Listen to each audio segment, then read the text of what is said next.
AI क्या चीज़ है ये आज के टाइम में शायद आप सभी जानते हो। सोशल मीडिया पर हर महीने कोई ना कोई एआई ट्रेंड चलता ही रहता है। बहुत एक्सपर्ट्स का मानना है कि एआई इंसान का रिप्लेसमेंट बन सकता है। हाँ, ये सच है कि एआई इजीली इंसान के बहुत सारे काम कर लेता है और एल्गोरिदम्स और डेटा के थ्रू इंसान के माइंड को भी शायद समझ सकता है। लेकिन जो भी हो, एआई और लिविंग बींग्स के बीच एक डिफरेंस हमेशा रहेगा। क्या आप गेस कर सकते हो वो क्या है? वो है इमोशंस।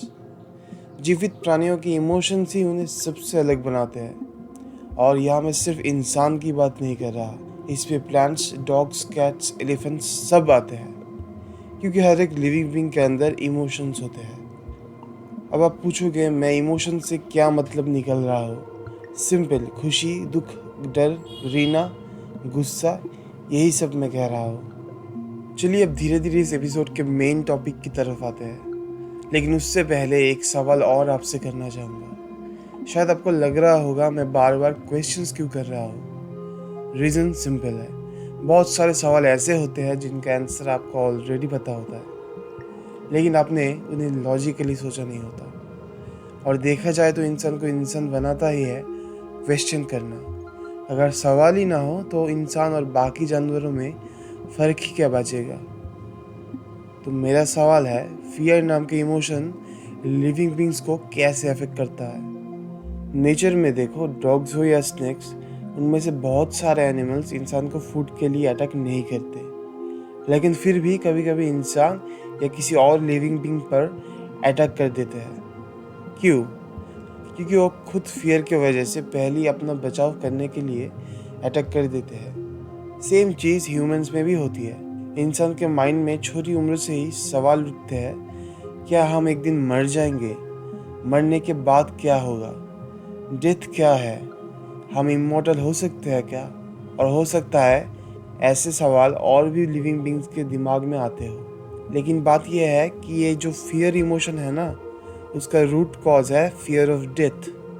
अगर डेथ का फियर ना हो तो फियर नाम के इमोशन ही एग्जिस्ट नहीं करेगा। सोचो, आपको डर क्यों लगता है? एंड ऑफ द डे हर डर के पीछे कहीं ना कहीं मौत ही होती है। कोई अपनी मौत से डरते हैं तो कोई अपनों की मौत से डरते हैं, लेकिन असल में इस डर का जड़ है डेथ, और ये हर लिविंग बीइंग के अंदर होता है। अब अगर मैं आपसे पूछूं इंसान और बाकी जानवरों में डिफरेंस क्या है, तो उसका जवाब होगा इंसान की बुद्धि, सोचने की पावर और क्वेश्चन करने की एबिलिटी। और इसी पावर के यूज़ करके श्रीमद् भगवद गीता हमें फियरलेस बनाना चाहती है, हमारे मन को हल्का करना चाहती है। और ये कैसे पॉसिबल है? जब हम डेथ, आत्मा, एनर्जी और लाइफ के मिस्ट्रीज को समझते हैं तब। पिछले एपिसोड में मैंने कहा था आत्मा को न जलाया जा सकता है, ना भिगोया जा सकता है, ना काटा जा सकता है, और मैंने उसका साइंटिफिक एक्सप्लेनेशन भी दिया था। इस एपिसोड में हम वही फ्लो कंटिन्यू करते हुए और कुछ चीज़ें समझने की कोशिश करेंगे। आज हम समझेंगे कि आत्मा चिरस्थायी, सर्वव्याप्त, अपरिवर्तनीय, अचल और सनातन है। तो चलिए एक एक करके इन वर्ड्स को पेशेंस के साथ समझते हैं। सबसे पहले बात कर लेते हैं चिरस्थायी की। चिरस्थायी मतलब इटर्नल, जो कभी खत्म नहीं होता। अब यह आत्मा को इटर्नल क्यों बोला गया है? अगर आपने मेरा पहला एपिसोड देखा होगा तो इजीली समझ जाओगे। शॉर्ट में बोलूँ तो आत्मा बेसिकली एक फॉर्म ऑफ एनर्जी है, और साइंस भी यही कहती है कि एनर्जी को डिस्ट्रॉय नहीं किया जा सकता है, सिर्फ उसका ट्रांसफॉर्मेशन पॉसिबल है। यही बात भगवद गीता भी बोलती है। जब से क्रिएशन स्टार्ट हुआ है तब से एनर्जी एग्जिस्ट कर रही है, और जब तक क्रिएशन रहेगा तब तक एनर्जी सेम अमाउंट में ही एग्जिस्ट करेगी। मतलब आपके अंदर जो आत्मा है वो अमर है, उसकी डेथ कभी पॉसिबल ही नहीं। जब कोई इंसान या कोई जीव मर जाता है उसका सिर्फ फिजिकल बॉडी कोलैप्स होता है।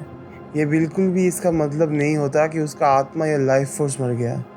जब ये आप समझ जाते हो तो डेथ को एक फेयर की तरह देखने का कोई रीज़न बचता ही नहीं। अब सोचो एक हाइपोथेटिकल एग्जांपल। मान लो किसी रीज़न से आपके सारे मेमोरी इरेज हो गई, इतना कि आप अपने नाम तक भूल गए। अब आपको अपनी लाइफ दोबारा शुरू से बिल्ड करनी पड़ेगी। इसका मतलब ये थोड़ी ना हुआ कि आप मर गए थे। नहीं, सिर्फ आपके ब्रेन की स्टेट चेंज हुई। मतलब कुछ दिनों पहले ब्रेन में जो डेटा था अब उसका ट्रांसफॉर्मेशन हो गया। एग्जैक्टली वैसे ही जब फिजिकल बॉडी मर जाती है तब आत्मा सिर्फ अपनी स्टेट चेंज करती है। वो ना दोबारा जन्म लेती है और ना ही मर जाती है। दूसरा शब्द है सर्वव्याप्त। इसका इंग्लिश मीनिंग है ओमनी प्रेजेंस। मतलब आत्मा हर टाइम लाइन में हर जगह प्रेजेंट है। अब आप सोच रहे होंगे, एक ही आत्मा सब जगह कैसे हो सकती है? क्या हम टाइम ट्रेवल कर रहे हैं? क्या एक ही आत्मा हर जगह बैठा है? टेंशन मत लो, मैं धीरे धीरे सब एक्सप्लेन करूँगा। अब बस पेशेंस रखो। अगर कोई डाउट हो तो कमेंट करो, या बेस्ट होगा अगर इंस्टा में डीएम करोगे तो। मैंने पहले भी बोला था, आत्मा का सबसे सिंपल एक्सप्लेनेशन है एनर्जी। हर आत्मा डायरेक्टली गॉड से कनेक्टेड है। कैसे? देखो, आप चाहे किसी भी धर्म से बिलोंग करते हो, अपने गॉड को आप सबसे पावरफुल मानते हो। और अगर आप एथियस्ट हो तो भी नेचर और एक सुपीरियर एनर्जी को मानते ही हो। मैं यहाँ मानकर चल रहा हूँ कि बिग बैंग ही एक डिवाइन शक्ति थी, और सबको पता है कि यूनिवर्स की शुरुआत बिग बैंग से ही हुई थी। साइंस कहती है एनर्जी ना क्रिएट होती है और ना ही डिस्ट्रॉय होती है। मतलब बिग बैंग के टाइम सारी एनर्जी एक ही पॉइंट में कॉन्सेंट्रेटेड थी। मतलब बिग बैंग के समय सारी यूनिवर्स की एनर्जी एक ही पॉइंट में थी, अलग नहीं थी। इसका मतलब आपके अंदर जो आत्मा है उसका ओरिजिन डायरेक्ट गॉड से है। अब क्वेश्चन का आंसर है, जैसे मैंने एक्सप्लेन किया, आत्मा लाखों करोड़ों साल पहले जैसे थी आज भी वैसे ही है और फ्यूचर में वैसे रहेगी। यह है आत्मा की ओमनी प्रेजेंस। मतलब आत्मा हमेशा प्रेजेंट है, चाहे समय हो या जगह। टाइम वाली प्रेजेंस तो समझ गए, अब जगह वाली प्रेजेंस को समझो। गीता के मुताबिक आत्मा धरती में भी है, पानी में भी है, चांद में भी है और सूर्य में भी है। अब मैं ये नहीं कह रहा कि सूर्य के पास प्राण है, पर हाँ, सूर्य एक महा एनर्जी है और चांद भी एक एनर्जी है, इसमें मैं श्योर हूँ। ये मत सोचना कि आपके बॉडी के अंदर वाली एनर्जी लिटरली हर जगह है।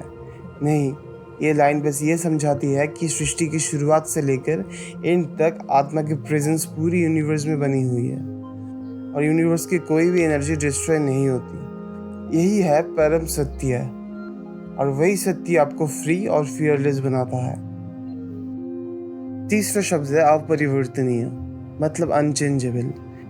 अब यह आपको लग रहा होगा, अभी तो आपने बोला था कि आत्मा अपना फॉर्म चेंज कर लेती है, अब बोल रहे हो अनचेंजेबल। वैलिड क्वेश्चन है, लेकिन अनचेंजेबल का मतलब है आत्मा की एग्जिस्टेंस अनचेंजेबल है।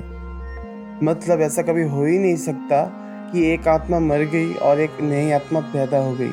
नहीं, ये पॉसिबल ही नहीं। चौथा शब्द है अचल, मतलब इमूवेबल। ध्यान से सुनना, यह अचल का मतलब है कि आत्मा के अपने इमोशंस नहीं होते।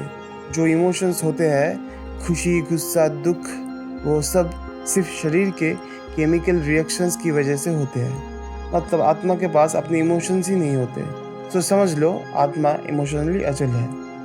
और अब लास्ट शब्द, सनातन। इस वर्ड को मैं इस वीडियो में एक्सप्लेन नहीं करूँगा, क्योंकि सनातन एक शब्द नहीं, एक बहुत हेवी कॉन्सेप्ट है।